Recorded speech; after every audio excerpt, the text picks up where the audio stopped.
Sí, ante todo, buenas noches. Vamos a hablar hoy día, nos toca hablar sobre actos preparatorios.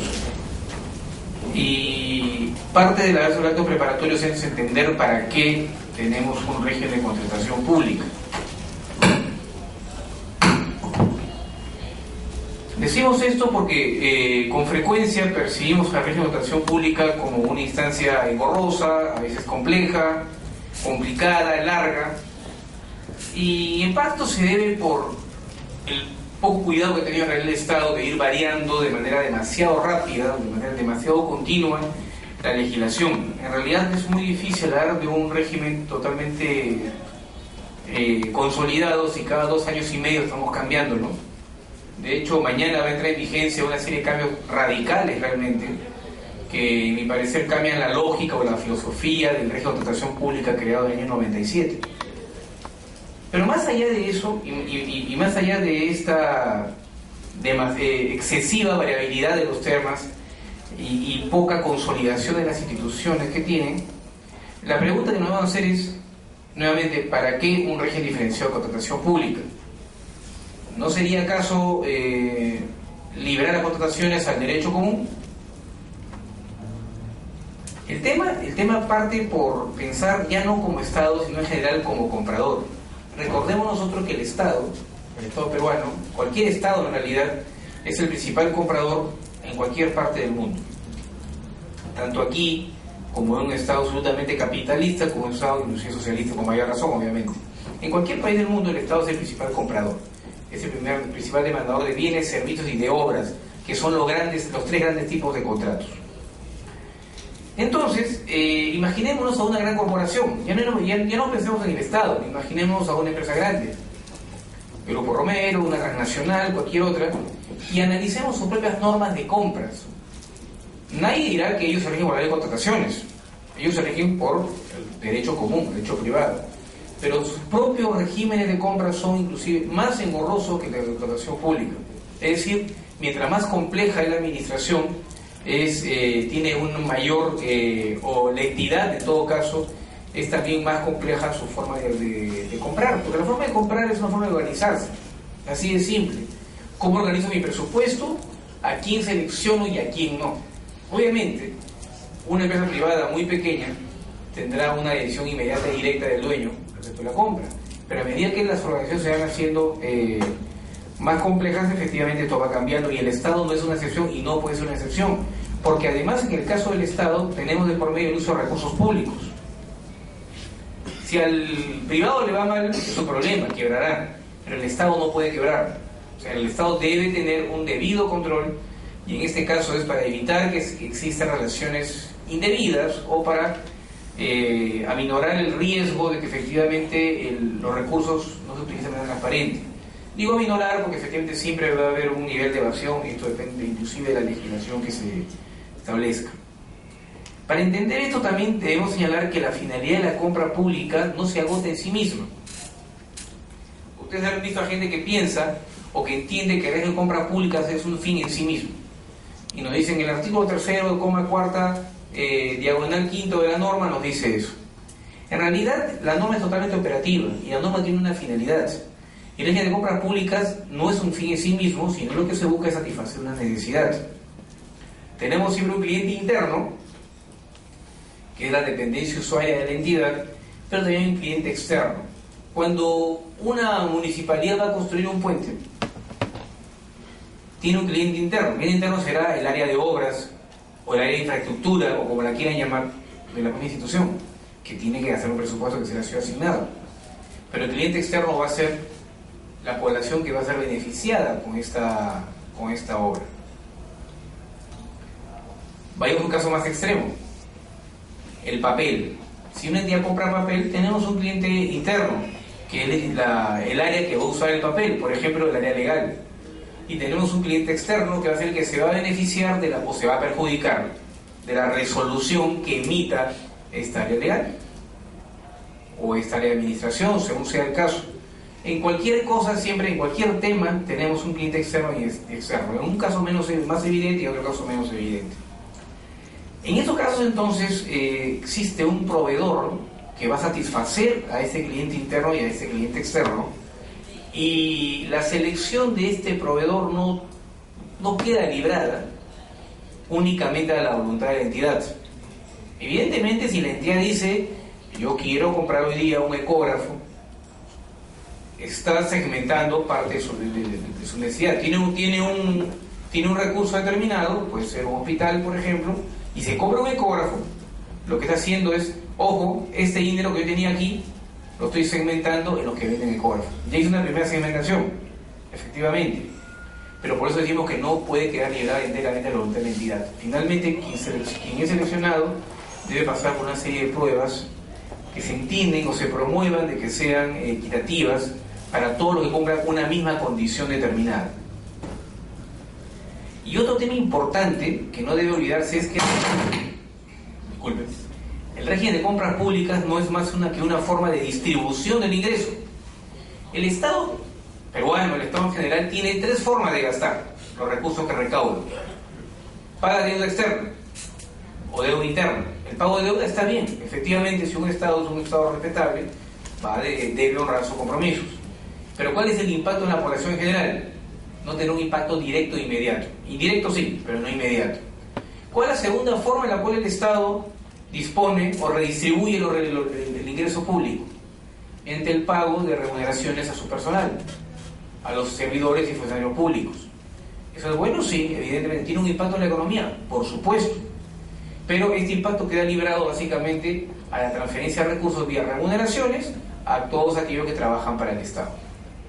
Y la tercera forma de redistribución que tiene el Estado es a través del régimen de compras.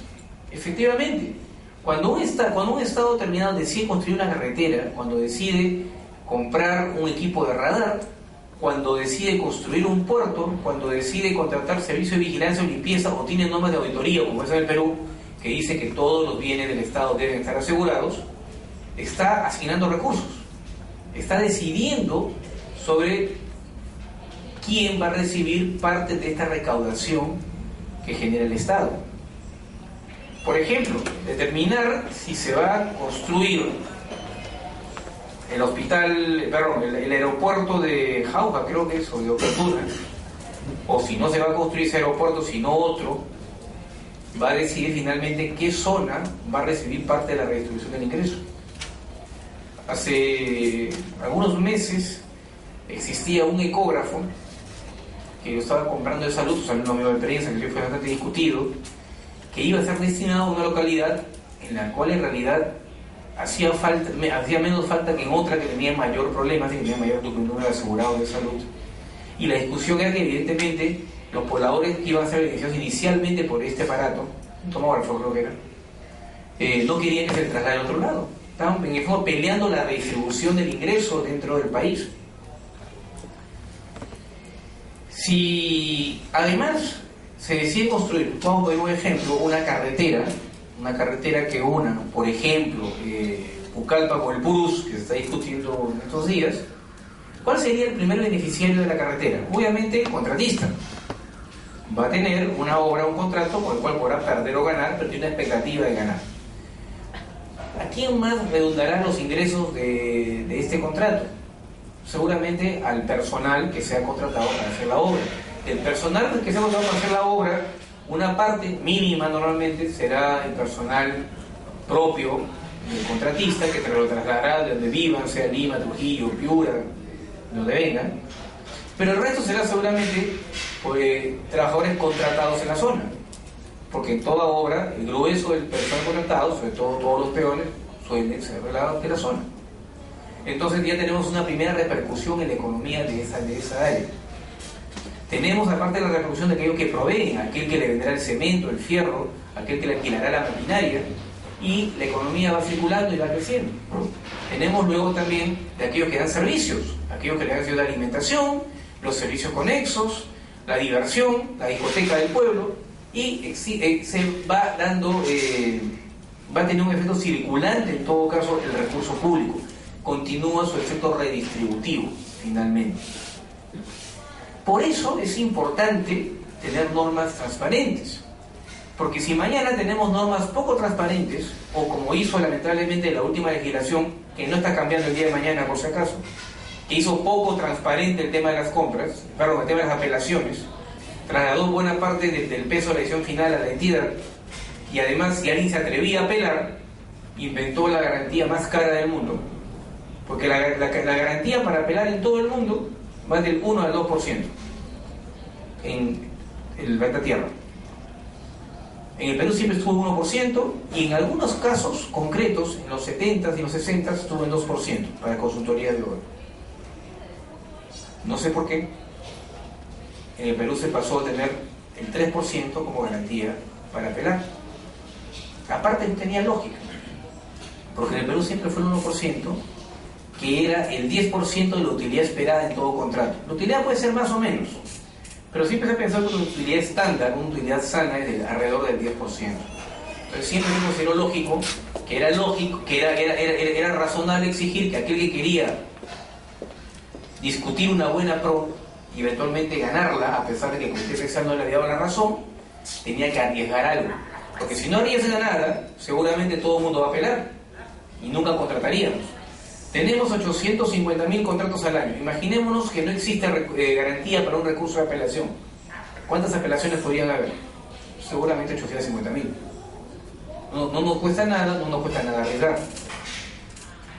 Bien, tenemos la garantía, hoy en día tenemos la garantía más cara del mundo. En el planeta no existe una garantía del 3%. ¿Cuál es el mensaje al postor? No se te ocurra apelar. Si apelas, tienes que atender a las consecuencias. Además, tenemos un tribunal que hoy día está sancionando por todo. ¿No es cierto? Ten cuidado cuando seas postor. Además, bueno, hasta el día de hoy, toda apelación era resuelta en su mayor parte por la entidad, porque tenía que ser un proceso superior de 600 UITs para que sea resuelto por el tribunal. ¿Cuántas veces la entidad reconoce sus errores? Esto no es malo ni bueno, esto es humano. ¿Cuántas veces uno mismo tiene que reconocer sus errores? ¿Cuántas veces creen ustedes que la entidad ha revocado su propia decisión? ¿Quién tiene más razón? ¿Aquel que no conozco que está apelando? ¿O ese señor del comité especial que está asustado con un tema de responsabilidad y que almuerza conmigo todos los días? O sea, eso no es bueno ni malo, le digo, eso es totalmente humano, que es muy distinto. Entonces, cuando un régimen de compras públicas se empieza a volver menos transparente, la sensación es de corrupción. Y si la sensación es de corrupción, entonces ese Estado no está redistribuyendo de una manera adecuada. O es más, podría estar redistribuyendo bien. Mal que bien, el Perú sigue creciendo. Y bien, a buen ritmo. Pero la sensación es la contraria. Y el Estado se delegitima. Y si un Estado se delegitima, tenemos huelgas, protestas, marchas. Y es lo que estamos viendo en los últimos años. Entonces, un poco decía esto por la importancia que tiene en realidad un régimen de compras públicas adecuado, que no solo sea redistributivo, sino que aparte lo aparente. Y que genere la sensación de que efectivamente los impuestos que pagamos y los ingresos que recauda el Estado por el uso de los recursos naturales están siendo bien utilizados. Dicho esto, nos toca entrar ahora al contrato administrativo, que es la parte esencial de lo que estamos buscando. Recordemos que todo este conjunto de pasos, todo este conjunto de etapas que tenemos, lo que están buscando en realidad es llegar a firmar un contrato. Pero no porque el contrato debe firmarse y punto, sino que con ese contrato vamos a satisfacer una necesidad. Todo lo otro es cómo se forma esa voluntad. Imaginemos que son ustedes dos privados, y dos privados que van a contratar. Uno tiene un auto que tiene 8 años de antigüedad y ya quiere venderlo porque está comprando uno a crédito. Y empiezan a negociar la compraventa de ese auto. ¿Usted lo vende así a secas o primero averigua a cuánto están vendiendo ese auto en el mercado? No sé, de repente es mi auto, yo lo quiero mucho, para mí puede valer $30.000. Pero empiezo a averiguar y en el mercado nadie paga más de 3.500. Entonces, estoy haciendo mi propia indagación de mercado. Entra un proceso de negociación con la otra parte. Yo le planteo 4.000, otra parte me quiere pagar 2.000 y vamos conversando hasta llegar a un acuerdo, si es que lo hay. Y si hay un acuerdo, vamos a la notaría ese día y se hace la transferencia. Más o menos eso es el conjunto de pasos para vender un auto entre privados. pero el objetivo de todo esto ha sido firmar ese documento, ese contratito de transferencia, ¿no? En el tema del contrato público, efectivamente, toda esa etapa que conocemos como acto preparatorio, presupuesto, acto preparatorio, que tiene constitución de mercado, bases, que son mis condiciones con las cuales te invito a ofrecer, procesos de elección, no es más que toda esta fase previa de negociación, solamente que debidamente ordenada. Por eso, también vamos a advertir que a medida que se utiliza mayor cantidad de recursos públicos, es más complejo el acto preparatorio. El acto preparatorio para un contrato va a ser muy sencillo en procesos de 3 UIT para abajo. De hecho, en procesos de 3 UIT para abajo, ni siquiera se rige la ley de contratación del Estado, es puro código civil. Son lo que se llaman compras directas, otros llaman compras liberadas, compras excluidas, tiene el nombre lo de menos. El OCE lo llama compras directas, finalmente, ¿no? En esos casos, efectivamente, ahí lo que se hace es fijar unas simples reglas muy rápidas y se puede contratar, por lo que hoy en día es 10.950 soles más, soles menos. Bueno, como decía, el objetivo de todo esto es firmar un contrato que el OCE ha tendido a llamarlo contrato administrativo. A mí hasta ahora no me sigue gustando del todo la frase contrato y administrativo, me parecen dos conceptos contradictorios, pero la idea general es que es un contrato que tiene un conjunto de reglas especiales y que estas reglas especiales se justifican porque una de las partes es una entidad estatal. Y es una entidad estatal para efectos de la ley de contrataciones del Estado. La pregunta es, ¿qué define a una entidad como estatal? Tenemos varias opciones. Una de ellas podría ser que ejercen función pública. Otra posibilidad sería que utilicen recursos públicos. ¿Es cierto? Otro diría que es parte del escalafón o parte de la estructura orgánica de la administración pública. La ley de contrataciones no pretende resolver esa pregunta, solamente encuentra una solución práctica. Solución que en otros ordenamientos también se responde de otra manera. Si uno va a la ley del procedimiento administrativo general, verá que también se aplica para entidades privadas que brindan servicios públicos. Eso no es el caso en el caso de compras públicas.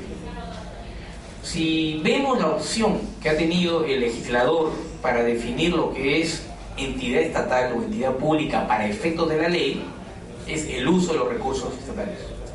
O sea, basta que se usen recursos públicos para que esta contratación, en principio, porque hay excepciones, en principio sea regida por la ley de contratación del Estado y su reglamento.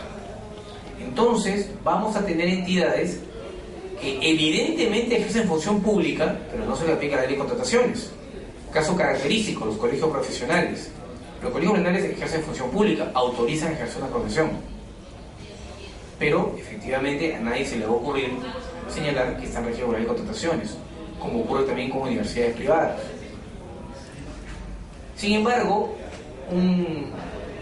una institución que hasta por nombre nos suena, nos huele y nos parece privada, como es el Cuerpo General de Bomberos Voluntarios del Perú, es una entidad pública, al menos para efecto de la ley de contrataciones del Estado, porque se sostiene con recursos públicos. Entonces, no es que esta ley convierta en entidad pública todo lo que se sostiene con recursos públicos, pero para efecto de esta ley tiene esa característica. Bien, entonces al lado del contrato administrativo, más allá del poco gusto por el nombre, aquel contrato en el cual una de las partes es una entidad estatal para los efectos del régimen de contratación pública. Esta situación amerita que la parte que se considera estatal tiene una serie de prerrogativas desbordantes a su favor, pero también se establecen algunas garantías o instituciones mínimas para la otra parte. O sea, en realidad, entonces, es un contrato evidentemente desigual, nunca ha pretendido ser igualitario entre las dos partes. Es un contrato desigual, pero en el cual la desigualdad a su vez también implica normas esenciales o mínimas de protección para esa parte desigualada o para esa parte que siempre está adhiriendo a las condiciones establecidas por la parte estatal. Entonces, la desigualdad se va a ver de varias maneras. Una de las más asimétricas es la que se refiere al régimen de atrasos. La pregunta es, ¿el contratista se puede atrasar en un contrato? Sí, se puede atrasar, se atrasa frecuentemente. Tiene consecuencias. En este caso es el cobro de penalidades. ¿La entidad se puede atrasar? Sí. Su solución principal suele ser la de pago. Si es cualquier otra, genera presión de plazo, que es mucho más complicado. Pero si es la de pago, la consecuencia que se va a generar es el pago de intereses legales. ¿Cuál es la gran diferencia de uno y otro? Si un contrato es de 1.000.000 de soles, ¿en cuánto tiempo se generará la máxima penalidad por mora? Más o menos en el 10º del contrato. La fórmula que está aplicada en el reglamento del artículo 165, cuando ustedes lo aplican y más o menos en el 10º del plazo del contrato, se está generando la máxima penalidad por mora. Si el contrato es por 100 días, con 10 días de atraso ya están llegando a su máxima penalidad. Por el contrario, en caso que el Estado se atrase en el pago, ¿cuál será su consecuencia? No hay penalidades, hay un interés legal, además, que es el más bajo del medio. El año pasado, si no me equivoco, estaba en 2 puntos o algo, no llegó a 3% al año. Entonces, evidentemente, los atrasos son medidos de manera distinta. Un atraso será desastroso para un contratista, que tendrá que reconocer que tendrá que pagar la máxima penalidad por mora, y será bastante menos oneroso para la entidad. De hecho, no suele reclamarse mucho el pago de intereses legales, salvo en obras de bastante envergadura, donde tiene cierta relevancia. Sigamos. En los contratos públicos, los administrativos, hay garantías. Garantía de cumplimiento, garantía diferencial de la propuesta. ¿Quién da las garantías? ¿La entidad o el contratista? ¿El contratista podría pedir una garantía para que se establezca que de todas maneras se le va a pagar? No. Aunque parecería lógica. Y no es así, porque efectivamente es un contrato desigual. Entonces el Estado ha dicho, ¿sabes qué? Mi promesa es que te voy a pagar. Mi promesa es que te voy a pagar, por eso que yo antes de convocar genero mi disponibilidad presupuestal. Y antes de convocar tengo presupuesto ya comprometido para esto. Si en el camino la entidad no le paga, como ocurre en alguna frecuencia con los cambios de gobiernos municipales o regionales, es un tema que ya deberá resolverse en la vía pertinente. Pero no existe una garantía del contratista, o que puede exigir el contratista, de que se le va a pagar en su momento. Sigamos. ¿Dónde más se puede ver la desigualdad de las partes en un contrato?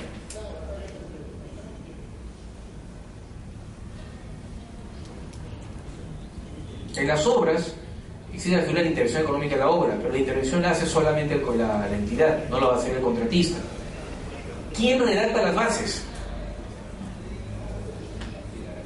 La entidad. ¿El contratista tiene mucho margen para moverse? No. Puede hacer consultas, observaciones, pero siempre sin denaturalizar esas bases que no las ha redactado. Esa proforma de contrato que no la ha redactado. Correcto. Y así podemos seguir viendo una serie de relaciones en las cuales efectivamente hay una marcada desigualdad entre uno y otro. Entonces no podemos tener un contrato igualitario. Es un contrato que muchos sostienen, por eso es un contrato por adhesión. Porque finalmente una de las partes, si quiere contratar, tiene que hacerlo en tales condiciones. Y no hay mucho margen de discusión. Pero a su vez hay normas mínimas de protección. Y el caso característico es el que ya comentamos, que el Estado, para convocar un proceso, debe tener recursos comprometidos, debe haber disponibilidad presupuestaria. Es una primera garantía. Cuando dos privados contratan, ustedes no saben si la otra parte va a poder cumplir. Y a veces entre privados se llenan de garantías y contragarantías, de hipotecas, de prendas, para poder tratar de medir los cumplimientos. Y esos contratos grandes, si vamos a contrato entre dos personas, como nosotros, seguramente tendremos que ceñirnos y prometernos la mutua confianza. Cuando vamos al mecánico y el mecánico nos pide un adelanto para que el auto se internó al taller, tenemos que cruzar los dedos porque de repente estamos perdiendo ese dinero de manera definitiva. Existe un mayor riesgo. En cambio, en el Estado, el punto bueno es que para que se convoque un proceso, una primera garantía es que debe tener recursos comprometidos de manera presupuestal. El segundo tema es el régimen de silencios. Hay una serie de silencios que tienen efectos legales, es decir, la entidad no puede guardar silencio eternamente sobre un tema que concierne al contrato. Por ejemplo, ampliación de plazo. Si al final del plazo no me responde en un plazo determinado, 10 días en bienes y servicios, 14 a partir de mañana, 17 días en obras, 21 a partir de mañana, entonces entenderemos que queda aprobado mi pedido de ampliación de plazo. Cambio de residente, también es por silencio. Aprobación de liquidación de obra, también es por silencio. Bien, entonces existe un conjunto de garantías a la otra parte. Inclusive el régimen de apelaciones, si bien hoy en día está bastante maniatado, porque es un recurso muy caro, es una forma de garantía de poder reclamar y poder discutir los efectos de la decisión de un comité especial. Y así podemos seguir viendo otros más. La propia régimen de observaciones y de consultas. El más importante quizás de los mecanismos de protección al contratista, que es la parte, digamos, más desigualada del contrato, es el que se refiere a la posibilidad de reclamar vía arbitraje, ya no vía judicial o ya la vía de una entidad pública. Bueno, esto a partir de mañana también se complica porque el arbitraje ha sido bastante enrevesado, pero no es tema de esta exposición. No podemos pasar 6 horas hablando de eso. Para entender también cómo funciona este régimen de contratación pública, debemos también analizar cómo enfrenta el régimen de compras al conflicto. Al conflicto se lo puede enfrentar de 2 maneras, o hasta de 3: negándolo, prohibiéndolo o canalizándolo. El régimen de compras públicas no pretende negar el conflicto existe. No pretende prohibirlo. De hecho, lo canaliza. ¿Cómo así? Podemos dividir claramente todo el proceso de selección en 3 momentos claramente definidos. Los actos preparatorios, que estamos viendo ahora. 1. El proceso de selección, es decir, determinar a quién le corresponde y a quién no le corresponde la buena pro. Y 3, el contrato. O sea, la ejecución de lo que yo estaba buscando siempre. La satisfacción de mi necesidad, ya sea de una obra, un servicio o de un bien. Y a cada etapa le corresponde tipos de conflicto totalmente distintos. Por ejemplo, en los actos preparatorios, todo el elemento va en torno a las bases. Tengo unas bases firmes, definitivas, que solo voy a lograr llegar a estas bases luego que pase por una etapa de consultas y observaciones, y eventualmente un pronunciamiento entre el cual un tercero, a partir de mañana solamente el OCE, analice y emita un pronunciamiento definitivo sobre si esas bases son legales o no, y se corrijan las partes que se consideran ilegales. Entonces, bajo ese esquema, ¿qué conflictos se pueden presentar en esta primera etapa? En la definición del pliego, o sea, de las condiciones a las cuales se va a adjudicar. Traducción en las bases. El conflicto se va a canalizar a través de consultas, observaciones y pronunciamientos. ¿Y qué nos dicen? Que lo que se resuelve en un pronunciamiento no es objeto de impugnación alguna, queda firme, se acabó, no hay poder judicial. De hecho, en los años de experiencia que tengo, desde vocal de tribunal, luego asesor externo y todo lo demás, en estos años solamente he visto un caso en el cual una integración de bases de fue al Poder Judicial. Caso totalmente excepcional, tan excepcional que demuestra que la regla es la contraria. ¿Bien? La segunda fase de conflicto es en la determinación de a quién le corresponde la buena pro. Por ejemplo, un postor ha sido descalificado, un postor fue relegado al segundo o tercer puesto. Él considera que le corresponde el primer puesto, le corresponde o le considera que no debió ser descalificado. Él tiene todo el derecho de reclamar, ¿cierto? Y se genera la segunda fase o la segunda etapa de conflicto, de a quién le corresponde, o si se adjudicó bien o mal la buena pro. En esta fase, el instrumento de solución ya no serán las consultas, las observaciones o la elevación de base para el pronunciamiento, será la apelación. Y lo que se resuelve en la apelación será lo definitivo. ¿Se puede al Poder Judicial? Sí, pero de manera muy residual. Nos dice en este caso la norma que se puede al Poder Judicial, pero vía lo que se llama la acción contenciosa administrativa. Pero la acción contenciosa administrativa no detiene, no suspende, no interrumpe la ejecución del contrato.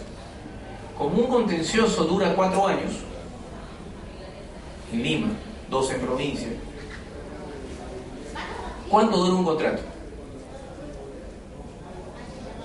¿Cuánto dura un contrato de servicio, por ejemplo? El contrato de servicio se agota en tiempo real. Si contrato de vigilancia o limpieza, se está agotando en tiempo real. Si contrato de seguros, se está agotando en tiempo real, mientras que va pasando el tiempo. ¿Cuánto les puede durar una computadora? Que es un bien. 3, 4 años, ¿no es cierto? ¿Cuánto les puede durar un escritorio? Digamos, 15, 20 años, ya bastante viejito además, ¿no? Ya para los practicantes, ya no para uno de repente, ¿no?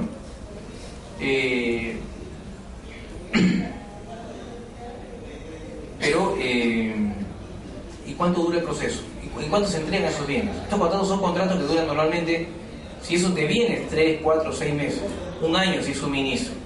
Si es servicio, el contrato se firma por un año y dura un año.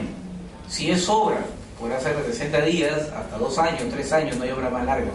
En otras palabras, cuando se resolvió el contencioso administrativo, ya no hay nada que discutir porque ya se acabó el contrato. En realidad también en estos casos, la afectación o el recurrir al Poder Judicial no le genera, no altera mayormente la decisión de la administración.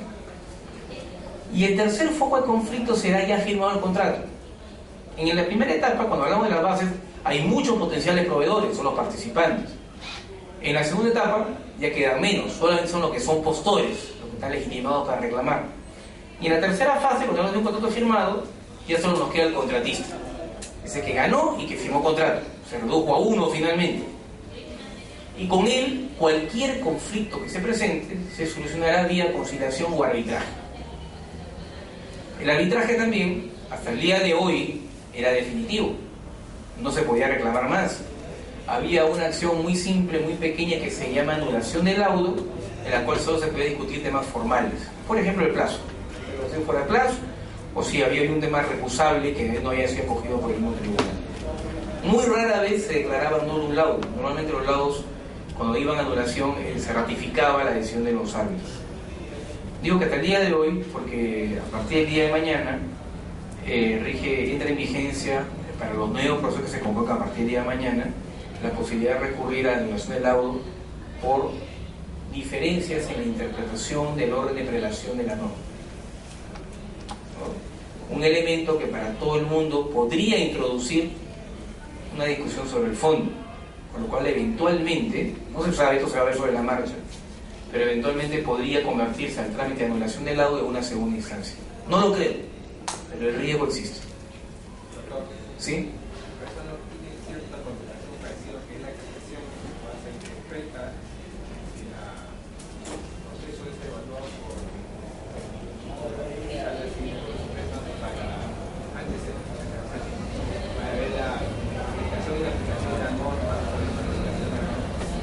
Sí, de hecho, el riesgo que fluir como una casación finalmente.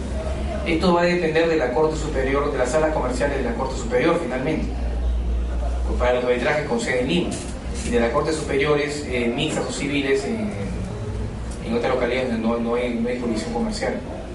Entonces eso depende. Efectivamente, la idea que figure, aparecería ser que figura como una casación, pero a lo que voy es, debilita la solución arbitral, genera un tercer elemento, y además con la gravedad que, de acuerdo a la ley y al reglamento, de acuerdo a lo que entra en el día vigente el día de mañana, si la Corte Superior o finalmente exhibía la anulación del laudo, se le enmienda la plana al tribunal arbitral, los árbitros entrarían en causal de sanción, lo cual yo sí creo que es totalmente inconstitucional. Imagínense que a un juez de primera instancia le revoquen su sentencia en segunda. Con la misma lógica tendría que sancionarlo. O que al Tribunal de Contratación del Estado le revoque una decisión en el contencioso administrativo. Con la misma lógica tendrían que sancionarlo. Entonces se están tratando en un tema que es bastante complejo. Digo bastante complejo porque en realidad cualquiera de las dos partes podría ir a anulación. No solo el de la parte contraria, cualquiera de las dos partes. Y esto en el fondo está golpeando el arbitraje como seguridad o como, en este caso, posibilidad de ser árbitro, de permanecer en la actividad. Es un tema bastante complicado, pero yo le decía que esto era para conversarlo como 6 horas y desborda los límites de lo que estamos conversando el día de hoy. Pero es un tema que todavía está por escribirse. Particularmente pienso que si a alguien se le ocurre plantear una acción de inconstitucionalidad sobre el tema, lo va a ganar, ¿no? No por el tema de casación, que no está de más, sino por el tema de convertir en infracción la posibilidad que se revoque la decisión anterior. Bien, y peor aún, que sea un tribunal administrativo el que sancione a quienes ejercen función jurisdiccional, porque estamos subordinando la función jurisdiccional a un ente totalmente administrativo, ¿no? Pero como digo, eso es un tema de bastante conversación. Entremos ahora en estricto a lo que son actos preparatorios. Hay una serie de actividades que debemos hacer para poder materializar la contratación. Lo primero, identificar y cuantificar las necesidades. ¿Qué es lo que queremos y cuánto de eso queremos? Vamos a comprar sillas. ¿Qué tipo de silla queremos y cuántas? Por ejemplo, si estamos en una entidad ubicada posiblemente en Pucallpa, en Tarapoto o en Iquitos, y se nos ocurre pedir sillas de metal, que podrían ser muy lógicas, como la que están sentados ustedes en este momento, ¿cuál podría ser el efecto en la localidad? Si es un movimiento regional, no pasa nada, pero si la municipalidad, tenga por seguro que la población se va a levantar, porque son poblaciones que tienen un fuerte número de proveedores, sobre todo Pucallpa en este caso, para el caso del ejemplo de las sillas, de un alto número de proveedores de sillas de madera.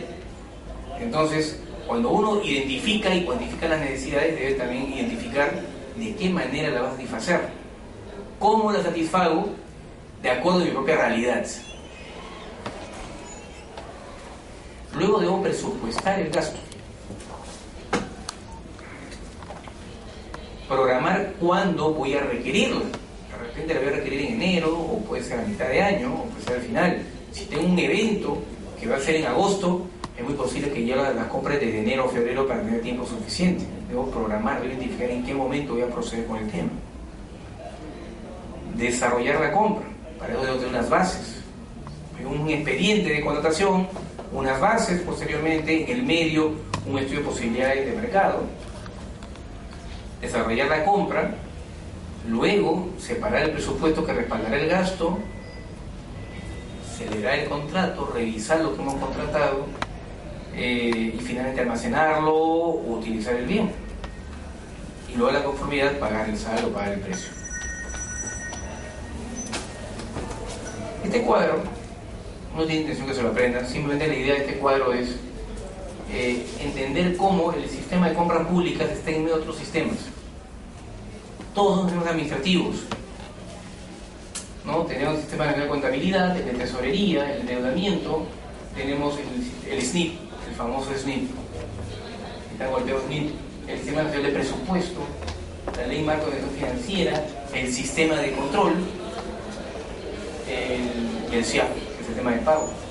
Y en el camino tenemos a las unidades ejecutoras, a los pliegos presupuestarios, que serán del gobierno nacional, del gobierno regional o de los gobiernos locales, ¿no?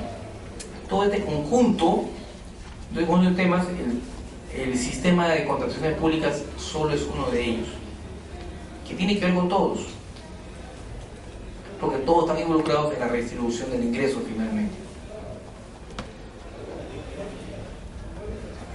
Para eso hay unos conceptos básicos. Podemos hablar de planificación, que es el proceso mediante el cual los organismos públicos prevén la ejecución de sus actividades y proyectos bajo lineamientos, objetivos y prioridades institucionales a través del uso racional de los escasos recursos presupuestales autorizados por el MEF. ¿Qué significa esto? Que debo saber cuánto dinero tengo y qué estoy buscando, y qué es lo que voy a lograr, cuáles van a ser los efectos. Si soy una municipalidad que recibe en canon aurífero y en lugar de invertir me he contratado a todo el personal, a todo lo que eran los trabajadores, lo que eran los peones de mi rico valle productor de leche y legumbres, y luego de lo cual me quedé sin leche ni legumbres porque todos trabajan ahora asalariados en la municipalidad, ¿he planificado adecuadamente? Si tengo otra municipalidad con un canon aurífero, todos estos son casos de la vida real por si acaso, si tengo otra municipalidad con un canon aurífero y no tengo agua y desagüe en mi localidad, y en lugar de eso decidió construir el nuevo coso municipal, que será abierto 2 veces al año seguramente para octubre y para fiestas patrias, ¿estoy planificando bien? No, porque finalmente el gobierno no va a hacer el agua, le trajo saneamiento, yo tenía los recursos para eso. Parte de este tema justifica el famoso SNIP, tan venido a menos, tan atacado. Lo que pasa es que también creo que se fue al otro extremo. Pero todo esto es planificación finalmente. Otra municipalidad con canon aurífero construyó una piscina olímpica a 3.500 metros sin temperar y sin techar. Y no era la mujer de San Marcos, era la municipalidad de Huaraz. O sea, a ese extremo de gravedad en el tema. Estamos en una capital de departamento, además. Todo esto es un problema de planificación, finalmente. O el pensar que otro tiene que satisfacer la necesidad, y si yo tengo dinero, hago un coso taurino o hago el nuevo palacio municipal. Echarate famoso, ustedes han escuchado que Echarate es la municipalidad más próspera del país por el tema de Camisea. Tiene los mejores edificios municipales, habidos y por haber. Tiene todo un sistema de piscinas, pero la carretera de acceso es un desastre, entonces no tiene turistas. ¿Para qué hago las mejores piscinas del país si no tengo cómo acceder al lugar? ¿No? Entonces todo esto tiene que ver con la planificación finalmente. Tenemos regiones que reciben mucho dinero por canon y no lo utilizan. La región de Ancash, no es que me vaya a aprender con Ancash, que nos dan muy buenos ejemplos. La región de Ancash el año 2009 me parece, solo utilizó el 9% de su presupuesto. Una región que no tiene ni petróleo, ni oro, ni cobre, ni ningún otro metal, como San Martín, utilizó el 92%. ¿Quién fue más eficiente? Y van a San Martín, está lleno de carreteras, por todos lados, y está produciendo cacao, y está creciendo a 2 dígitos desde varios años. Todo tiene que ver con la planificación, y por eso quería un poco recalcar la importancia de la planificación en una de compras públicas, que no es una forma más que de distribuir ingresos. No se trata de que la buena prueba le corresponda a Juan Pérez o a Miguel González. Se trata finalmente que a través de mecanismos como estos estamos pudiendo lograr el cumplimiento de la finalidad pública. Dígame, mañana cuando se acabe el canon aurífero o cuando se acabe el oro en San Marcos, ¿de qué va a vivir la población que ya no siembra y que ya no produce queso? Porque ahora todos están asalariados por la municipalidad. Entonces son temas para pensar, que tienen que ver directamente con el tema de planificación. La programación es un tema mucho más accesorio, efectivamente, depende de la planificación. Bien, es integrar básicamente el sistema de compras a los procesos establecidos, ya sea de presupuesto, ya sea de tesorería, de contabilidad, y todo esto va a tener un cuadro de necesidades, en un plan de adquisiciones y en una forma de adquirir que va a ser el régimen de compras públicas. A eso lleva el cuadro de necesidades. El plan operativo institucional también va lo mismo. En realidad no vale la pena entrar al detalle. Solo señalar que el plan operativo institucional es un documento de gestión que tiene estructurado principalmente la misión, visión, lineamiento, objetivos institucionales, prioridades, actividades y o proyectos, metas físicas y presupuestos que se ejecutarán en un determinado año fiscal. Si no tenemos un plan operativo, estamos actuando a ciegas, o estamos apagando incendios solamente. Bien. Tenemos también el presupuesto de apertura, en el PIA, que es un documento de gestión institucional que incorpora lineamientos de política, objetivos, prioridades, actividades, proyectos, metas y presupuestos mediante los cuales se inicia el proyecto fiscal y financia el plan operativo institucional. Tenemos un plan que se financia con un presupuesto. Bien. Finalmente llegamos al PAC. Ahí se la comió una, ahora tiene 2 años, PAC. El Plan Anual de Contrataciones es un documento de gestión que prevé todas las contrataciones de bienes, servicios y obras que requerirá la institución durante el año, por fuente de financiamiento, tipos de proceso de selección y montos estimados, que son financiados por el presupuesto institucional, por este PIA, ¿no es cierto? Es consecuencia, por ende, del cuadro de necesidades POI y PIA. convocatoria. La fecha estimada de convocatoria se establece considerando plazos previos de la convocatoria y etapas de proceso. Puede ser modificado. Expliquemos un poco esto. El plan anual, recién con este punto empieza propiamente los actos preparatorios en lo que se refiere a compra pública. Todo lo demás pertenece a otros sistemas. Pero el plan anual de contrataciones y adquisición del Estado no es más que la forma en la cual vamos a establecer nuestro plan de gastos. Tengo tanto dinero, me he programado para esto, he planificado que para estas cosas voy a satisfacer mis necesidades. Algunas son necesidades corrientes, otras son necesidades de inversión. Puedo tener algún margen de adquisiciones de emergencia, prever un fondo eventual de contingencia para eso. Y en todo este esquema necesito un orden. Simplemente saber que voy a tener 345 procesos. Pero como no siempre se puede planificar a la perfección el año anterior lo que va a pasar el año siguiente, entonces, por regla general, este plan anual puede ser modificado. Antes que pasar al detalle de la modificación, importante entonces recordar que el objetivo principal del plan anual de contrataciones es de dos frentes. Uno interno, que es ordenarnos, y el otro externo, que es comunicar a los proveedores en general, a la colectividad en general, cuáles son los potenciales procesos para que se vayan preparando. Los constructores de obra lo tienen muy claro, los que comercializan medicamentos también lo tienen muy claro. Los que venden equipamiento médico también lo tienen claro. Cada comienzo de año revisan los planes y saben qué va a comprar una entidad. Y empiezan a prepararse. Empiezan a llamar, empiezan a buscar cartas de representación, en el caso de medicina o de equipamiento médico. Empiezan a buscar el equipo técnico, en el caso de las obras. Empiezan a buscar con quiénes se consorcian. Empiezan a trabajar en función a esos procesos que les puede interesar. Y cuyo interés se va a confirmar el día que se convoque el proceso, bajen las bases y vean cuál es su posición.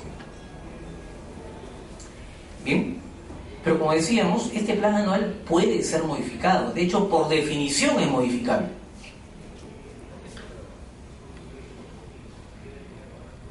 ¿Cuántas veces puede ser modificado un plan anual de contrataciones?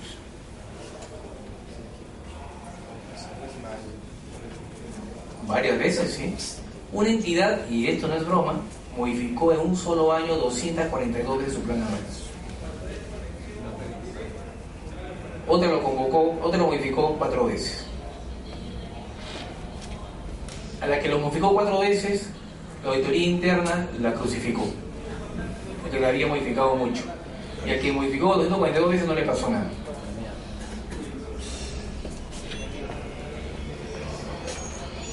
Lo que pasa es que no hay una regla sobre eso. Entonces lo que se establece, lo que se recomienda es no modificarlo porque porque se agregó una menor cuantía, sino hacer modificaciones que pueden ser quincenales, mensuales, cuando sean necesarias.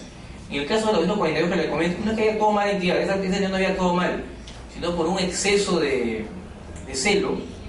Cada cambio, o sea, cada menor cuantía, y una entidad bastante grande realmente, cada menor cuantía nueva implicaba una modificación a su plan anual.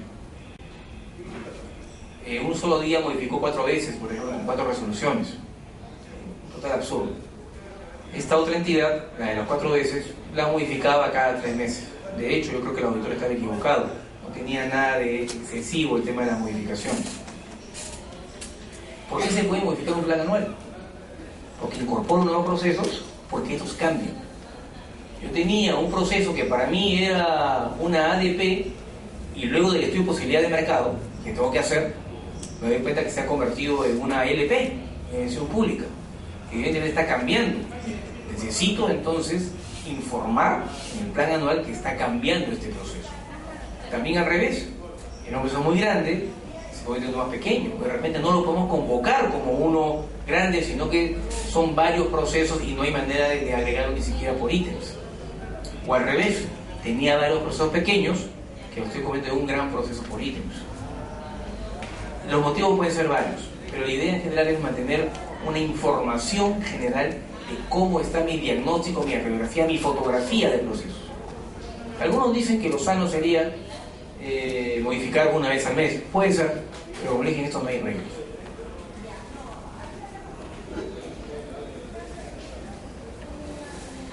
En el plan anual de contrataciones, entonces, uno puede afirmar que se trata de un documento de gestión administrativa de la entidad, y que tenemos en este plan la programación de procesos sin importar el régimen o la fuente de financiamiento. Es decir, el proceso podría no estar regido por la ley de contratación del Estado. Podría ser un proceso con norma exterior, por encargo, podría estar regido por una disposición especial, por un convenio, un tratado internacional, no importa. Cualquiera sea el origen del proceso, se informa. Inclusive las compras que se hacen en el exterior. Ustedes bien saben, las compras que se hacen en el exterior no están competidas de contratación del Estado, pero deben informarse. El límite es de menor cuantía para arriba, es decir, las compras directas no se incluyen en el plan anual de contratación. Y nos hablan de una evaluación semestral, o sea, a mitad del año, saber cómo estamos andando con nuestro plan, en qué grado de ejecución estamos, ¿no? Si estamos yendo bien, si estamos yendo mal. En el país vecino del sur, por ejemplo, mientras que acá tenemos grado de ejecución del 9% al año, en el vecino del sur, que no es más ni menos que nosotros, tiene un grado de ejecución en el cual la peor región, es decir, la región desastrosa de manera administrativa, ejecuta el 78% de su presupuesto al año. Tarapacá, para ser más claros. Las demás están en 90% para arriba. Hay que copiar los buenos ejemplos. ¿Quién aprueba el plan anual de contrataciones? El titular de la entidad. ¿No? El tiempo que tiene es 15 días hábiles siguientes, unos 22 días calendarios, a la aprobación del PIB, del presupuesto institucional de apertura. Y debe ser publicado en el SEACE a los 5 días hábiles de aprobado. Nos dicen que además de lo que las modificaciones que deben informarse no son cualquier cambio, sino son básicamente inclusiones o exclusiones. Eso nos queda claro, ¿no es cierto? Y el otro es cuando cambia el tipo de proceso. Era una LP, ahora es una ADP, era una ADP, ahora es una LP. O cuando el valor referencial, sin variar el tipo de proceso, varía en 25% o más. En una obra que se iba a convocar a 4 millones, después de revisar el tema, luego de haber revisado el expediente, requería ser de 5.200.000. Evidentemente esto tiene que informarse en el plan anual. Cambia las expectativas, obviamente. Termina al revés. Bien. Tenemos ya el plan anual de contrataciones. Sabemos que necesitamos hacer una compra en algún momento del año. ¿Cómo empieza? ¿Cuál es el disparador de la compra? No del proceso, todavía no hay un proceso de selección. ¿Cuál es el disparador de la compra? El requerimiento de contratación. ¿Quién hace el requerimiento de contratación? El área usuaria, la que va a recibir, la que va a iniciar, la que necesita ese bien, ese servicio o esa obra. ¿Sí? Y es el área usuaria la que va a establecer la cantidad y calidad de los bienes, o la calidad y la cantidad de los servicios. Y en el caso de las obras, es la que tiene el expediente técnico, la que sabe qué es lo que se quiere contratar finalmente. Volvemos al caso de nuestras sillas. Si vamos a comprar 250 sillas, el área usuaria es la que debe decir por qué se requieren 250 sillas y no 300 o no 200. Y por qué requerimos sillas en esas condiciones, ¿no? Con 4 patas de metal, con respaldar, acolchadas. Tendrá que sustentar por qué.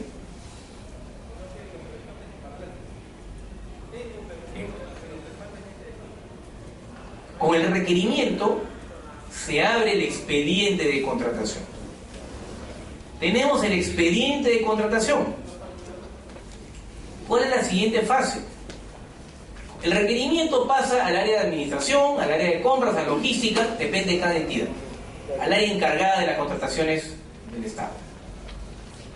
Pasa a esta área, y esta área es la que elabora el estudio de posibilidades de mercado. Si ustedes están en su entidad, y en su entidad el área encargada de las compras le ha pedido que junto con el requerimiento le envíe una primera referencia de potenciales precios, no está mal. Finalmente, ustedes como área usuaria pueden enviarlo, pero quien asume la responsabilidad del estudio de posibilidad de mercado va a ser siempre el área de compras, la que tendrá que verificar, tendrá que hacer las indagaciones correspondientes. Siempre se ha criticado en nuestro medio que lo que ahora es el OCE, que antes se llamaba el Consucode, no tenga un área que calcule precios. Porque imagínense ustedes, si ustedes quieren comprar computadoras, ustedes son una entidad. ¿Cuántas entidades hay en el Perú? ¿Cuántas unidades ejecutoras? 3.500 más o menos. Entonces, cuando cada unidad ejecutora quiera hacer un estudio de posibilidad de mercado, va a fastidiar al mercado 3.500 veces con cotizaciones. ¿Correcto? Y hay algunas entidades que son más pesadas y cuando piden la cotización piden cotización documentada, con currículum, ¿no? Bien enrevesada. Pero bueno, ¿por qué no el OCE hace un solo estudio de posibilidades? O lo hace por zonas geográficas, en todo caso.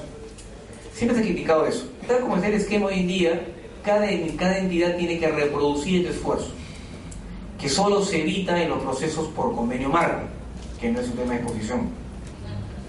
Entonces es una labor logística. Y lo que se busca es que sea otra área distinta a la que efectuó el requerimiento, por un tema muy sencillo: controles cruzados, finalmente, ¿no? O sea, yo puedo pedir 80.000 cosas y la otra parte me va a decir si eso existe, si se puede, o no vaya a ser que esté segmentado. Entonces la otra parte que me hace estudio de posibilidades es la que debe saber si eso es posible y si es posible para la institución. De repente yo puedo querer la mejor computadora del mundo, pero no la que necesitamos. O puedo querer el mejor piso porcelanato, pero claro, un porcelanato español de categoría A3, o sea, A+3, no necesariamente es lo que o se requiere o se puede pagar.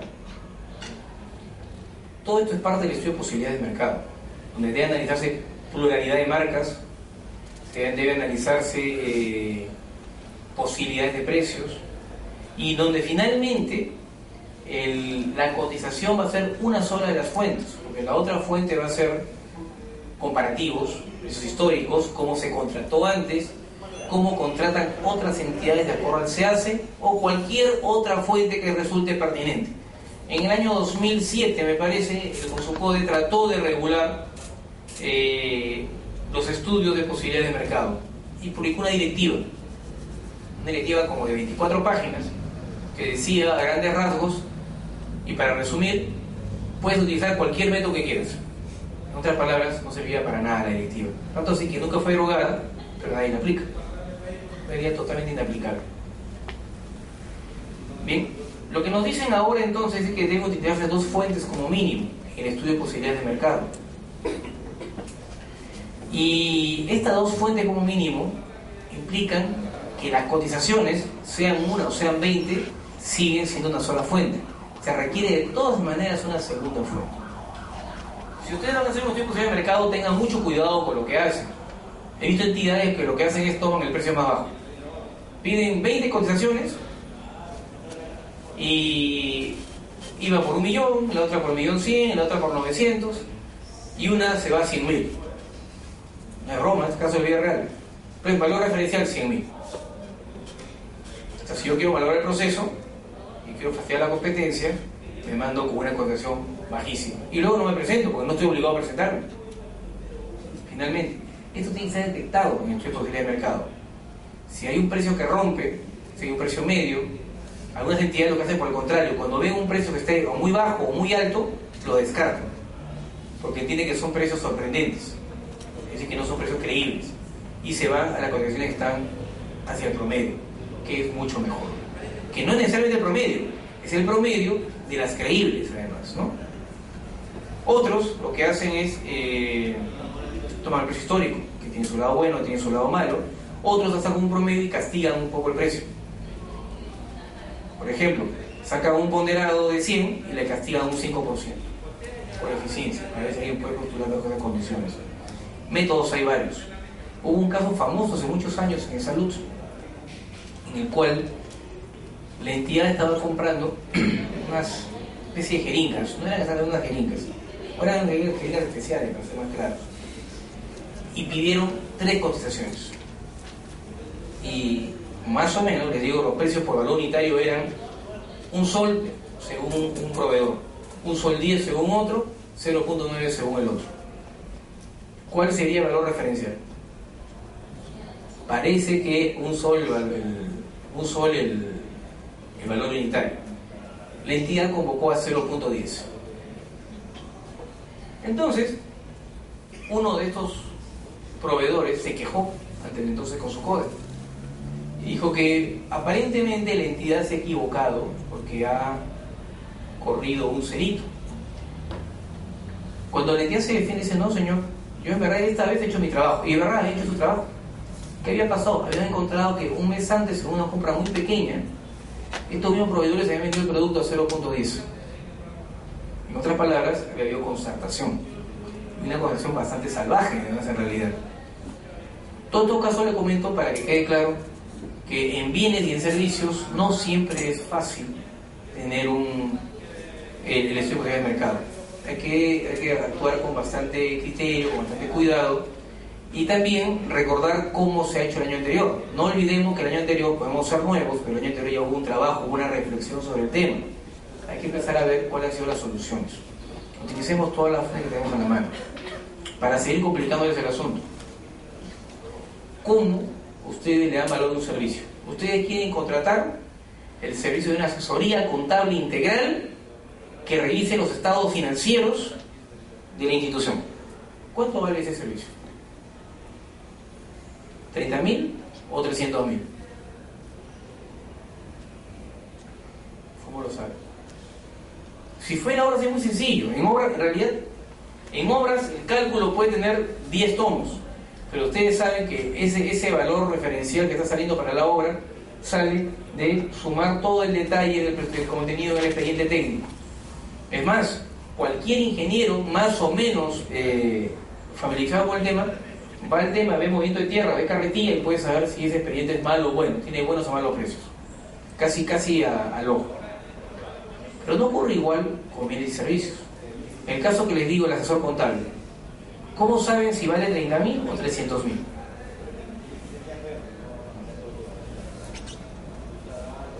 En caso de bienes, puede haber una mayor estandarización. Sabemos más o menos cómo está el precio en el mercado, ¿cierto? Sabemos cuánto cuesta una computadora, más o menos. Sabemos cuánto cuesta un traje para uniforme, sí. Sabemos cuánto cuesta una silla. Por ahí el error de equivocarnos no es tan grande. Pero nuevamente, ¿cómo calculan el valor de un servicio? Algunas entidades, esto lo he visto en el OCINERMIN, por ejemplo. El OCINERMIN hizo una consultoría que le determine el costo de la hora por consultoría, con un factor de actualización, además. Y lo que hace ahora es piden cotizaciones, fuente 1, y 2, la confrontan con este estudio que tienen, y 3 inclusive se dan el lujo de ver cómo lo han adjudicado los años anteriores. Fue muy interesante. Bien, pero eso depende de cada institución.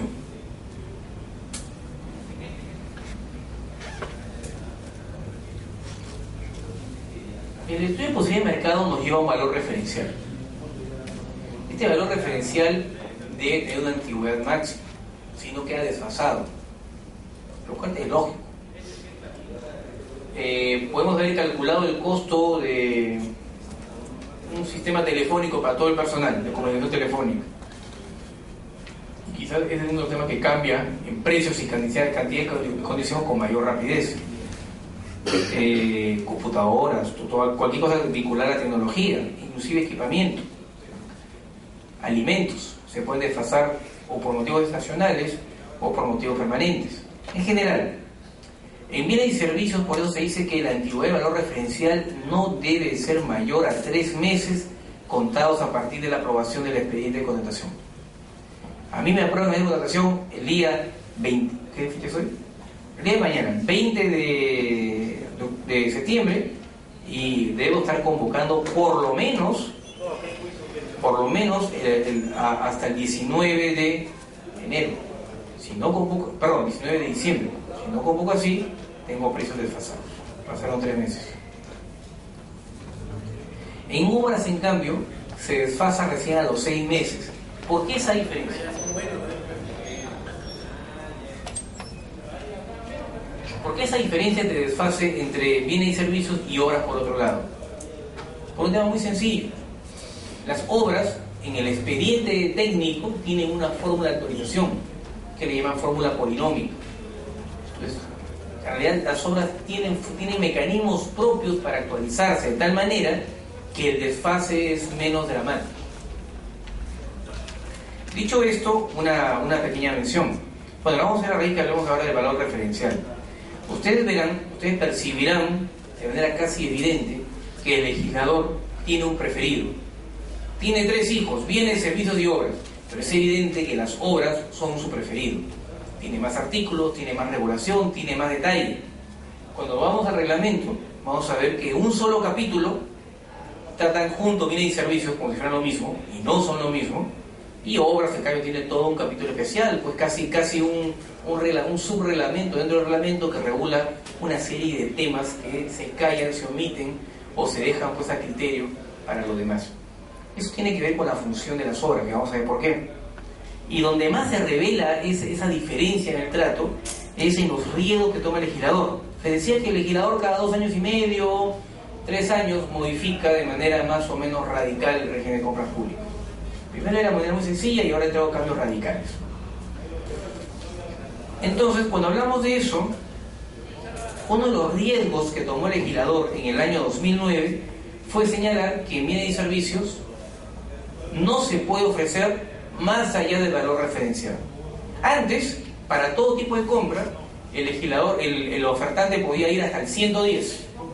Es decir, la entidad se podría haber equivocado un poquito en su precio. Y este poquito del precio era hasta un 10% más. Entonces, alguien podía ofertar más del valor referencial y la entidad estaba en libertad de aceptar o no. Esto dependía ya de su disponibilidad presupuestaria. Y en bienes y servicios, hacia abajo había límites. En servicios no se podía ofertar, y en bienes no se podía ofertar por debajo del 70%. Se ofertaba por debajo del 60%, y entonces se entendía que esa propuesta era una propuesta absurda, predatoria, porque se partía de una presunción, de que el valor referencial estaba bien calculado. Y si el valor referencial está bien calculado, ¿cómo alguien podría ofertar 50, 40 o 30%? Hay un problema, ¿no es cierto? Estaríamos entrando hasta el supuesto de precios predatorios o temerarios, como le dicen otros. En obras nunca se arriesgó. En obras se podía ofertar hasta el 110 por arriba y hasta el 90 por abajo. ¿Qué nos ha dicho el legislador? Juégate con todo, pero no te juegues con las obras. Finalmente, si compro un escritorio malo, se va a polillar en un año y yo compraré otro. Pero si construyo un edificio que se va a caer o se va a rajar, que tenía menos fierro y cemento, la consecuencia es mayor. El tema es muy sencillo. ¿Cuánto duran los bienes y servicios? Los servicios se agotan en tiempo real. ¿Cuánto duran los bienes? También tiene una duración relativamente corta. ¿Cuánto duran las obras públicas? Es más, una pregunta anterior. ¿A quién han escuchado decir qué buen alcalde que fue Juan Pérez, cuántos servicios contrató? A nadie, ¿no es cierto? En cambio, han escuchado qué buen alcalde fue Juan Pérez, cuántas obras hizo. Las obras en realidad están en el corazón de la política y en el corazón del objetivo del Estado. Un gobernante con obras se legitima más que uno que no las tiene. Es más, las críticas suelen ser a quien no hace obras frente a quien las hace. Esto ocurre en el Perú y ocurre en cualquier parte del mundo. Esto no es un invento de nosotros. Pero eso tiene otro elemento. Si ustedes caminan por Palacio de Gobierno, llegan a un puente que comunica con el Rímac. Ese puente se llama hoy día Puente Trujillo. Ese puente en el siglo XVIII fue inaugurado con bombos y platillos como una gran obra pública. Esa obra pública se llamaba Puente Rey Felipe y tenía una estatua del rey en el medio. Obviamente con la República esa estatua desapareció. No sé qué le habrá pasado, pero nunca más está esa estatua. Pero ahí está esa obra pública. Siguen caminando por ese puente y van a llegar a una Alameda de los Descalzos, que fue una obra que hizo un virrey enamorado, que aparte tenía complejo de alcalde, ¿no es cierto? Hizo una alameda que comunicaba la casa de cierta persona con una iglesia determinada, ¿no? Y ahí está. Y podrán ver que una serie de obras públicas que no solo son ornamentales. La parte más antigua del Hospital Loaiza ha sido construida en el siglo XVI. El Hospital 2 de Mayo es una obra del siglo XIX, ya republicana. El Hospital Belén de Trujillo también es una obra bastante antigua, en realidad del siglo XVII, me parece. Y así encontraremos obras públicas por todos lados, que están ahí y sobreviven. Si ustedes van por la avenida Camino Real, que están manejando de San Isidro a Miraflores, están utilizando lo que era el Camino Real, que comunicaba, que era el camino de Lima a Miraflores, un camino que fue virreinal y que originalmente fue un camino inca. Y ahí está. Entonces, es más, las carreteras son las obras más perecibles de todas. Son obras que duran 20 años en principio. Sin embargo, no desaparecen porque el trazo permanece y sobre ese trazo se replantea, se rehace, se reconstruye, etcétera, etcétera.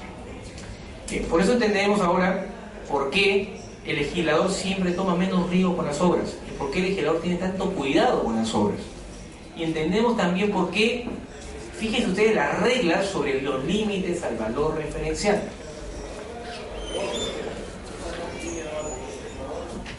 Tenemos un valor referencial para la compra de nuestras sillas.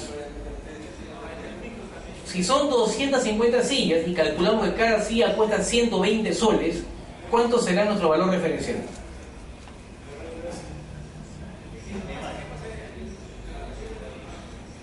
30.000 más o menos, ¿no? 30.000 soles más, soles menos. Soy abogado, finalmente me perdonarán la parte de multiplicación. 30.000 de valor referencial, ¿correcto? Y tenemos un postor que ofrece 15.000 soles. ¿Esa oferta es válida? Sí. No hay mínimo. Podría ofrecer 10.000. Podría ofrecer 5.000. Y si ofrece 1.000, ¿sería una oferta válida? A 4 soles por silla. Y si ofrece 100 soles, ¿se puede descalificar a un postor que haga una propuesta ridícula y absurda? Y si ofrece 0, no se ríe, es un caso real, fue un tema de seguros en el cual uno de los dos postores ofertó 0. Valor referencial $250.000. Un postor ofertó 0, y el otro se indignó porque decía que era una propuesta ridícula, ofensiva, mentirosa. El otro había ofertado 100, por si acaso. La discusión era si 0 es oferta o no. Yo creo que 0 no es oferta. 0 es falta de oferta, finalmente. Pero, bueno, acá el tema era curioso porque en verdad lo que querían estaban escogiendo a quién iba a hacer de corredor con un reaseguro. En el fondo yo sospecho que al reaseguro le iban a cobrar la comisión correspondiente, ¿no? Pero bien, sí, efectivamente, hoy en día no hay límite hacia abajo. No existe. En obras sí. En obras no se puede bajar el 90%. Y en obras todavía se puede ofertar hasta el 110%. Y aquí estamos hablando del tema de costos y de precios, de cómo se efectúa el valor referencial. Es bueno recordar que existen dos grandes sistemas de contratación. Y no debemos confundir los sistemas de precios, que son estos, con las modalidades de ejecutar un contrato. El sistema del precio es simplemente cómo vamos a calcular, cómo vamos a pagar. Nada más. Si vamos a pagar a suma alzada o vamos a pagar por precio unitario. Es decir, si vamos a pagar por el contrato en su conjunto, sin entrar en detalles, o si vamos a pagar por lo realmente ejecutado. Voy a contar qué es lo que ha ejecutado la otra parte y eso le voy a pagar. Cada uno tiene sus bondades y sus riesgos. Bien, en la suma alzada, por ejemplo, tiene sus riesgos y tremendos. No tanto en bienes y servicios. La suma alzada, de hecho, funciona bastante bien en bienes y servicios. Pero es muy problemática en obras. Porque en obras debería partirse de que el expediente técnico está bien hecho. Y para aquellos que son ingenieros o han trabajado en ingeniería, sabrán que los expedientes bien hechos son más raros. Va a ser un mal chiste, olvídense. Son bastante raros en general. No confundamos los sistemas de precios con modalidades de ejecución del contrato. El contrato se puede ejecutar de tres maneras. De manera simple, es decir, me contrataron para algo, entregar un bien, un servicio, hacer una obra, la ejecuto, entrego el bien, hago el servicio y se acabó. ¿No es cierto? Listo, esa es la manera simple, que ni siquiera tiene nombre. Y hay dos modalidades de ejecución especiales. Una es la llave en mano. La llave en mano es bastante gráfico su nombre, pero en inglés es más claro todavía. En inglés se llama el torque key, o sea, para encender, a vuelta de llave, ¿no? Para prender la luz, para prender el foco. Yo contrato algo, pero no solo contrato eso, contrato que me hagan todo el trabajo y que lo dejen listo para prender la luz, listo para entrar. Se usa muchísimo y se entiende claramente cuando hablamos de maquinarias, grandes maquinarias.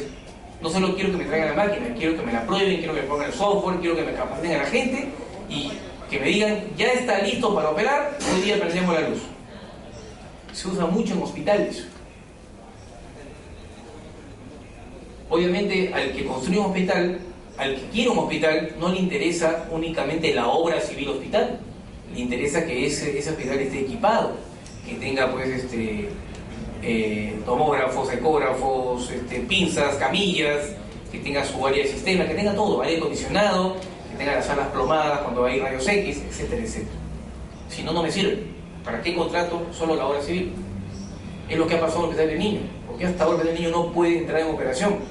Porque a alguien, no sé a quién, se le ocurrió hacer la obra civil por un lado y hacer 800 procesos por ítem para equiparlo.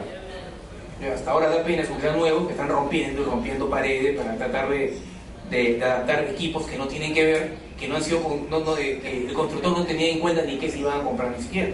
Todavía hay independientes. Bien, otro tema en el cual se usa con mucha frecuencia, no solo en el Perú sino en el mundo, la llave en mano, es centrales hidroeléctricas. A nadie le interesa que le hagan la muralla de agua y punto. Uno requiere la muralla de agua y requiere pues todo el sistema de bobinas para generar la producción eléctrica. Correcto, son temas en los cuales hay obra civil y hay otro tipo de trabajos. O también cuando hay una serie de bienes complejos que implican servicios de adaptación o de prueba para su instalación. Entonces la llave en mano. La llave en mano puede ser a precio unitario o puede ser a suma alzada. Porque simplemente lo que estamos diciendo con una llave en mano es que nos lo entreguen listo para operar. Nada más. En el concurso oferta es solo para obras. Y es un mecanismo raro que está a punto de ser derogado 2 o 3 veces. Porque nunca se ha regulado. Y está ahí. Y tiene una contradicción de nacimiento. ¿No? Es como, no sé, pues como ser enemigo y defensor de derechos humanos al mismo tiempo. En el concurso oferta, que es solo para obras, hay alguien que va a ejecutar la obra. Pero no solo la va a ejecutar, va a preparar el expediente.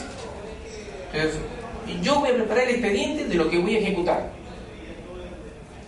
Entonces, se dice que para evitar distorsiones o para evitar que haga un expediente que le facilite de mala manera su ejecución, entonces debe ser a suma alzada. Pero la suma alzada, si vamos a la diapositiva anterior, requiere que tengamos cantidades, o sea, magnitudes y calidades definidas. ¿Cómo voy a tener una magnitud y calidad definida si no tengo expediente? Entonces, por eso le decía que el concurso oferta tiene una contradicción en sí mismo. Es un proceso sumamente riesgoso. Y es más, hay procesos, hablando de obras como el concurso oferta, clásicos, normales, que terminan sin arbitraje. Tengan por seguro que todo concurso oferta termina arbitrado. Porque es un foco permanente de problemas. La única manera, bueno, no hay otra manera, porque en realidad es una contradicción en sí misma, como le decía, ¿no? Bien. Y hemos hablado de la cantidad presupuestal, y hemos hablado, finalmente,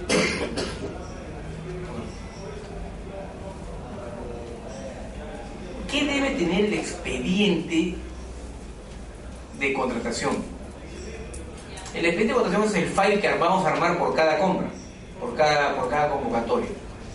Hemos hablado del requerimiento, debemos hablar de las características del bien o del servicio y el estudio de posibilidades que ofrece el mercado. Hemos hablado ya del estudio de posibilidades que ofrece el mercado, pero ¿cómo definimos las características? Ya sabemos que las características las define la de usuario.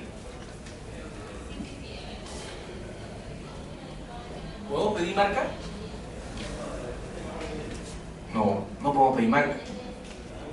Entonces, ¿podemos calcar un catálogo de Sony para pedir nuestros monitores? Tampoco, es cierto. Podemos decir que queremos contratar a un proveedor que tenga un ingeniero residente de obra que tenga 39 años de servicio y que además tenga maestría en estudios andinos, efectuada en la Universidad Los Andes de Huancayo. Hace poco, un caso de la vida real. El de los 39 años es el caso real, por si acaso. Pero no especificó, pero tiene una maestría que solo se daba en esa universidad. En el año pasado, o sea, no ha sido muy distante, en las bases de un proceso de selección de una ciudad que se llama Monsefú, se convocó un proceso en el cual se pedía que el ingeniero residente tenga 20 años de experiencia como ingeniero residente y que sea a la vez contador público colegiado con no menos de 10 años de experiencia. Solo faltó poner el nombre nada más, ¿no? Claro, y cuando un proveedor observa el tema, salieron a decir que en el Perú habían 3 contadores públicos colegiados que eran ingenieros residentes que cumplían con los requisitos, ¿no? Y claro, no decía que esos otros 2, uno trabajaba en otras cosas y el otro era un funcionario público. Pero igual, el OCE lo observó ese requisito y se lo observó además de oficio, sin necesidad que también fue observación, pero si hay que haber observación también se lo había observado, ¿no? Obviamente fue retirado. Pero entonces, a lo que voy es que cuando uno delimita las características de un servicio, debe ser en función a la necesidad de la entidad, con un criterio de razonabilidad y utilidad para la institución, y obviamente de manera genérica, que no tenga una segmentación. Debe ser elaborado de manera abstracta en general. Yo sé que obviamente toda entidad de repente va a querer, tiene alguna necesidad o precaución especial, pero esa vez se plantea de manera también genérica. Existe el famoso tema de los médicos, ¿no? De que no le gustan los medicamentos chinos, pero en el esquema no hay otra posibilidad realmente, salvo que se pida de repente buena técnica de manufactura, de almacenamiento, y se asegura con ello que el producto es óptimo, al menos desde el punto de vista legal. Creo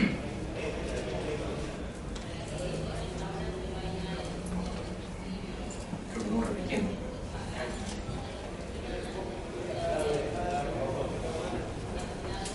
También cuando uno hace un proceso puede eventualmente plantear temas tan extraños o que no sean tan extraños para la inversión pública como los números de éxito o los recuperos. Solo que en esos casos los niveles de éxito también va a ser parte del valor referencial y parte de la garantía. Entonces, si el valor referencial implica lo siguiente, dicen son 300.000 para ir al caso de nuestro contador, ¿no? 150.000 fijos y 150.000 al resultado. Si se obtiene de repente, si se pasa un control pendiente ante la SUNAT. Bueno, entonces ese señor va a tener que plantear su valor, su garantía sobre los 300.000, aunque estos 150.000 no sabe si lo va a recibir o no. Ocurre igual, por ejemplo, también con el sistema de pago por comisión. Contratan con una empresa de recupero para cartera pesada y él tendrá que fijar su remuneración en función al máximo que podría recuperar. Si le cobra el 20% por deuda recuperada, él tendrá que garantizar por el 20% que puede recibir, el máximo que recibiría. Si bien en ese caso ustedes saben que la recuperación nunca es al 100%. El valor referencial en obras es bastante sencillo en realidad, ya hemos conversado. Es largo, es trabajoso, pero es sencillo, porque es la traducción en precios del detalle del expediente.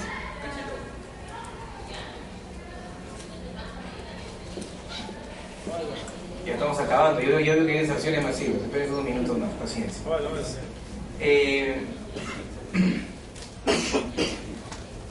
El comité especial es el corazón del proceso de selección, ¿correcto?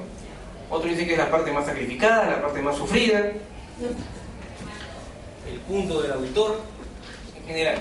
El comité especial es el pequeño tribunal que determina a quién le corresponde la buena prueba. Y no elabora las especificaciones técnicas, eso lo hace el usuario. No determina el valor referencial, eso lo hace el área de administración. Pero tiene un punto muy importante: elabora los factores de evaluación. Los factores de evaluación sí son su responsabilidad.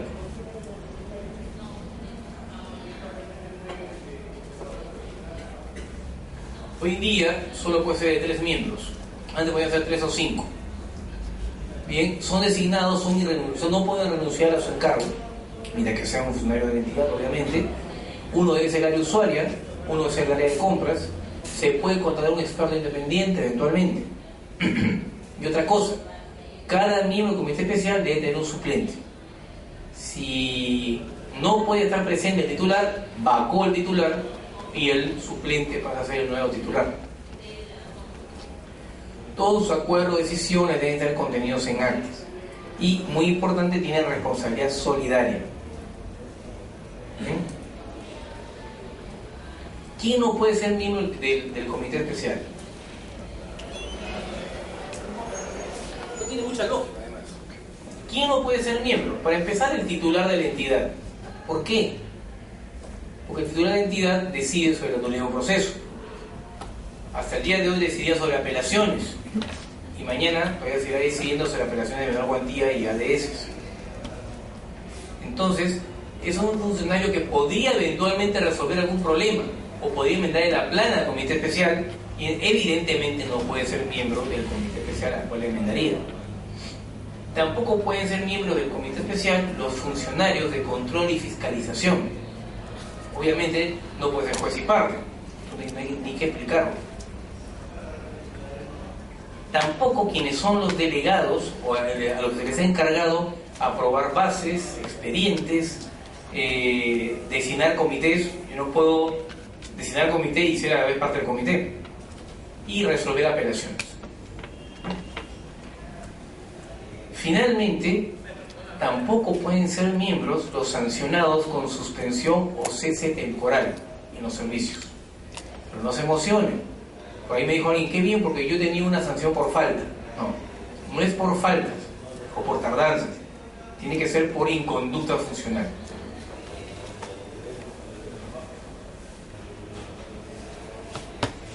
Otro tema, las bases.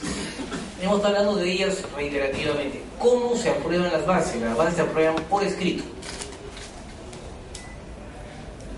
Bien. El comité especial redacta las bases, incorpora los factores de evaluación, pero el comité especial no aprueba las bases. Las bases las aprueba el titular de la entidad o quien esté delegado para aprobarlas, que normalmente es el funcionario de administración. Hay algunos controles, nos dice que deben estar visados los originales y que obviamente son obligatorios el uso de las bases estandarizadas del OCE. Hoy día salió una directiva del OCE que regula el tema. Bueno, lamentablemente hasta que vine para acá aún no se podía bajar. Sospecho que mañana ya se podía bajar de la página web del OCE. Si ustedes quieren más transparencia aún podrían prepublicar las bases, pero la prepublicación no es obligatoria. De repente es recomendable para procesos muy grandes, los cuales quieren escuchar opiniones, terceros o eventuales errores que se podrían corregir antes de la publicación específica de las bases. Nos detenemos aquí porque lo que viene es la convocatoria. Ustedes saben que el proceso de selección, como tal, empieza con la convocatoria y acaba los actos preparatorios. O sea, los actos preparatorios llegan hasta este punto. Las bases aprobadas, con un expediente listo, a punto de convocar. ¿Correcto? Solo para acabar, ¿por qué es importante la convocatoria? No solamente porque acá es el punto de inflexión frente a los actos preparatorios, sino porque adicionalmente con la convocatoria yo congelo el proceso. Mañana va a entrar en vigencia una serie de modificaciones. Se modificó el 28% de la Ley de Contratación del Estado y el 44% del reglamento. ¿no? 142 artículos del reglamento, 28 artículos de la ley de contratación del Estado. La lógica ha cambiado. O sea, se ha pasado de un régimen de contratación pública que era promotor, en el cual el OCE, primero con su código y luego el OCE una institución promotora, básicamente, que promovía la pluralidad de postores, a un régimen que ha puesto el énfasis básicamente en el control. Por eso dice que el OCE se convierte en una especie de segunda contraloría, bastante rígida además en algunos puntos. Se ha pasado un régimen de sanciones que lo que buscaba era leccionar o educar, a un régimen de sanciones que lo que está haciendo básicamente es matar al sancionado, matar en sentido figurado, obviamente, porque si le ponen 5 años de infracción de sanción, es mejor que la verdad cierre de una vez, ¿no? Pero decía esto por la importancia de la fecha de convocatoria. Fíjense ustedes, la regla que siempre ha tenido el régimen de compras públicas desde el año 97, ha tenido cambios en 2001, cambio en 2004, cambio en 2007, cambio en 2009 y el cambio de ahora. La regla ha sido que rigen las normas vigentes a la fecha de la convocatoria. Es decir, lo que hasta hoy día se colgó en el SEACE, y hoy día, si ustedes revisan, se ha colgado bastante el proceso en el SEACE, no por gusto. Lo que hasta hoy día se ha colgado en el SEACE, se rigen con las normas vigentes hasta hoy. Y con esa norma se va a seleccionar, con esa norma se va a apelar, con esa norma se va a firmar contrato y se va a arbitrar con esa norma. Y si cometen infracciones se van a sancionar con esa norma. La que se convoque mañana se convoca con este nuevo régimen, que si bien se presenta como una modificación, como un parche, es bastante más que un parche realmente, ¿no? Bien, entonces decimos que después de la aprobación de bases se produce la convocatoria de la selección. Un tema importante, solo quería hacer una pequeña alusión a algunos de los cambios, 2 minutos, de la nueva ley, a raíz del tema de las bases. Hoy en día, entiendo que ustedes, más de uno de ustedes se dedica al tema de compras públicas. Hoy en día tenemos el siguiente esquema.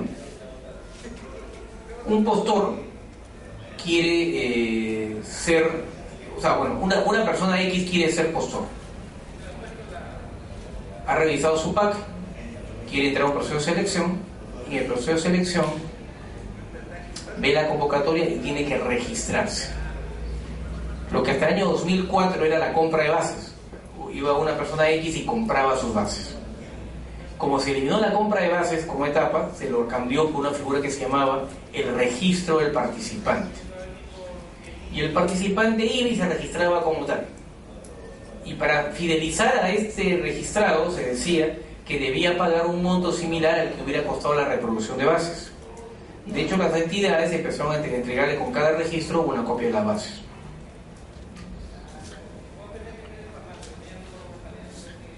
Hubo una serie de problemas. Llegaba el participante, el aspirante al participante y no le querían recibir, le decían vuelva mañana, no se puede inscribir, etcétera, etcétera. Luego se dio una serie de parches al reglamento que iban en ese sentido, sobre lo automático y lo rápido del registro. Hoy en día eso ha cambiado, y ha cambiado de manera sustancial. Y creo que es una de las pocas cosas que ha cambiado para bien, además. Hoy en día el registro es automático y electrónico. No, hoy en día no, mejor dicho, ¿no? Para hablar con propiedad. A partir de día de mañana el registro deberá ser automático y electrónico. Es decir, dentro del SEACE una de las opciones será registrarse. El registro va a ser gratis, ¿correcto? Ustedes podrán bajar las bases de la página web del SEACE gratis. Bueno, le va a costar su impresora y sus hojas y su tinta. Y solo si quieren que la entidad les dé una copia, van a pagar un derecho de reproducción, que seguramente se va a utilizar todavía para el caso de obra, por el tema de los planos, el tema del expediente, pero solo en esos casos. Ese es el último cambio que se me ocurría a raíz del tema de la aprobación de bases. ¿Alguna pregunta, por favor?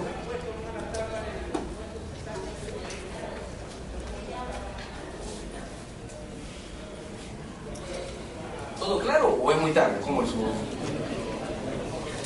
Sí.